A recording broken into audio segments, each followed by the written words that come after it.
Ang success ay more about sa journey kaysa sa destination. Habang mahalaga ang pagkamit ng mga goals at milestones sa buhay, ang proseso ng growth, learning at self-discovery ang tunay na basihan ng tagumpay.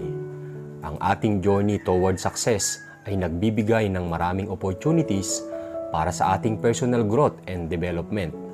Ito ang pagkakataon na matututo ka ng mga bagong skills, malampasan ang mga challenges, at ma-develop mo ang kakayahan sa pag-solve ng mga problems.